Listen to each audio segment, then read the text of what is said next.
हरे कृष्ण. सर्व पापांचं हरण करणारी जया एकादशी व्रताचे कशा प्रकारे पालन केले पाहिजे तर आज आपण बघूया. तर माघ महिन्यामध्ये येणारी जया एकादशीला आपण भौमी एकादशी असे सुद्धा म्हणतो.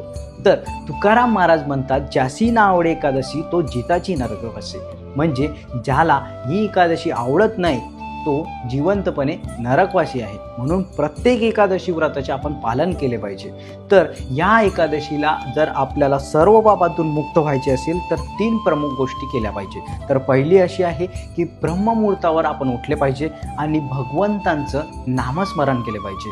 हरे कृष्ण कृष्ण कृष्ण हरे हरे, हरे राम राम राम हरे हरे. या महामंत्राचा आपण जर जप केला तर सर्व पापातून आपण मुक्त होऊ शकतो. आणि दुसरी गोष्ट अशी आहे की या दिवशी आपण तुळशी महाराणीला जल अर्पण करून 4 प्रदक्षिणा घातले पाहिजे. तर आपण ब्रह्महत्येच्या पातकापासून सुद्धा वाचू शकतो. आणि तिसरी गोष्ट अशी आहे की या दिवशी आपण पवित्र नद्यांमध्ये स्नान केले पाहिजे. म्हणजेच जसे की चंद्रभागामध्ये, जसे की या ठिकाणी वारकरी पंढरपूरला जातात आणि चंद्रभागेमध्ये स्नान करतात आणि भगवंतांच्या दर्शनाला जातात.